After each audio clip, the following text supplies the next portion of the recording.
Hello and welcome to this weekend edition of the Daily Dose of Greek, and today we're going to be in 2 Corinthians 12:7, and specifically we're asking why this word kalaphize, it's from kalaphizo, which means to beat or to torment, why kalaphize here is a present subjunctive instead of an aorist. As you may know, hina followed by the subjunctive in the New Testament, basically you have two options.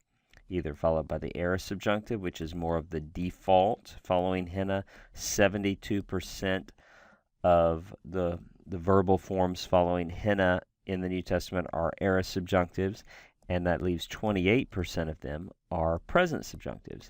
And in this case, this is a present subjunctive, as also this is following the next hina, and we're kind of wondering why that is, what special nuance might be conveyed by that. Let's read the English translation here first. So to keep me from becoming conceited, this is of course Paul speaking, because of the surpassing greatness of the revelations, a thorn was given me in the flesh, a messenger of Satan to harass me, to keep me from becoming conceited, right? So a messenger of Satan, right? An angelos satana, to harass me, hina me kalaphize, in order to torment me, in order to beat me, in order to harass me, to be harassing me, to be beating me, to be. And so this is again from the word kalaphizo, which means to beat. And I should mention that some of our reflections here I'm deriving from a devotional that appears in the intermediate Greek grammar I co-authored, entitled Going Deeper with New Testament Greek.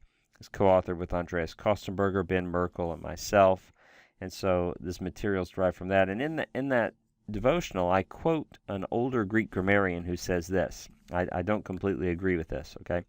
He says the use of the present tense, right, kalaphize, that we just looked at, seems to imply that the thorn in the flesh was a permanent affliction under which the Apostle Paul continued to suffer.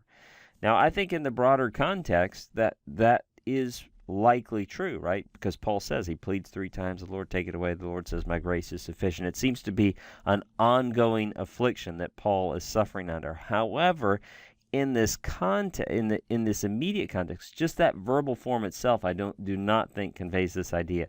The verbal form itself, the present subjunctive, paints the action in a progressive or imperfective way, without attention to its beginning and ending, just as a kind of an ongoing unfolding of the process, an unfolding, and that fits here. He's talking about I'm suffering. This was given to cause suffering, to keep me from becoming arrogant, and that's depicting the action without attention to its beginning and ending, but just as unfolding, fits very well with that context.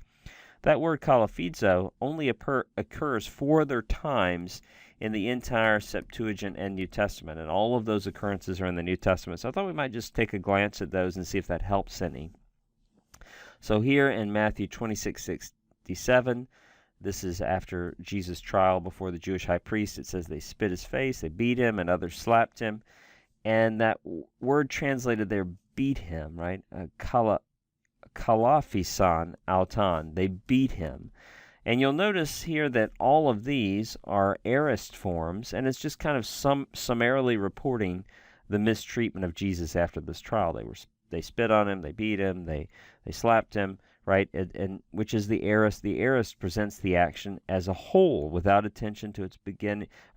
With including its beginning and ending. And just reporting it as a sort of holistic. This is what happened. They beat him, they spit on him, they slapped him. So we can see very well why the aorist would be used there. Let's look at another example of this word. In Mark 14:65, and some began to spit on him, to cover his face, and to strike him, saying to him, prophesy, and the guards received him with blows.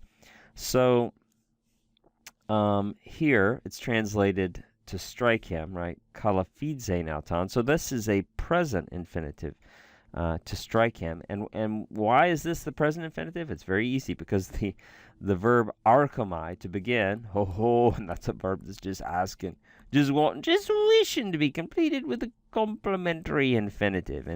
And 87 out of 87 complementary infinitives in the New Testament are present infinitives. So the verb archomai is followed with very predictable certainty in the New Testament by present infinitive, displaying a broader pattern in the language, right?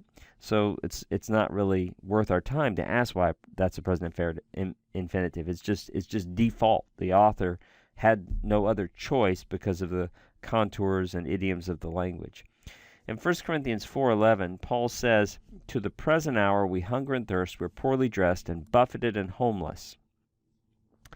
And I chose this partly because I thought that was an interesting and strange translation there, buffeted. I know it just sounds archaic, but it's translating the first person plural passive, kalafidzamatha, right? We are beaten, we're poorly treated, we're tormented, we're struck. And maybe the idea here, right, up until the now, right, this idea of ongoing progressive presentation of this action, again, without attention to the beginning and ending, fits well with that, with the present tense, with that imperfective aspect. As a side footnote, I thought this was very interesting. Occasionally in the ESV, you'll find some of this more archaic language because the ESV is very self-consciously seeking to be in the tradition of the King James, the KJV, the RSV, stretching back. And so if you see some somewhat archaic language, it usually reflects, as it does here, reflects the KJV. The KJV are buffeted. And sometimes if you see some unusual language in the KJV, it's reflecting Tyndale's New Testament. Remember going back to his publication of the 1526 Tyndale New Testament, first time translated from the Greek into the English language.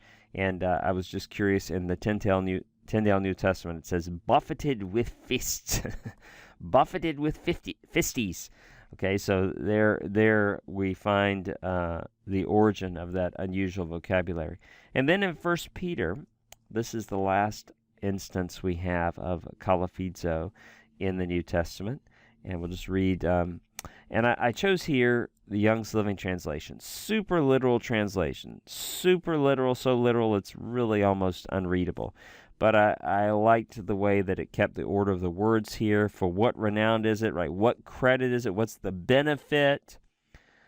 If sinning and being buffeted, right? If a hamartanantas kai kalafidzamenoi, right? If and so these are participles, and he's doing them very literalistically here, and that's he's again following more KJV wording here, being buffeted, kalafidzamenoi. That's a present participle. Ye do endure it. Hupa meneta. You're endure. What's the big deal if you show perseverance and endurance? Suffering, and you're being beaten for doing wrong. What's the credit? What's the use of that? What's the credit for that? And going on. But if doing good and suffering for it, you do endure. This is gracious with God. One thing this is again, the wording there is so strange. This is of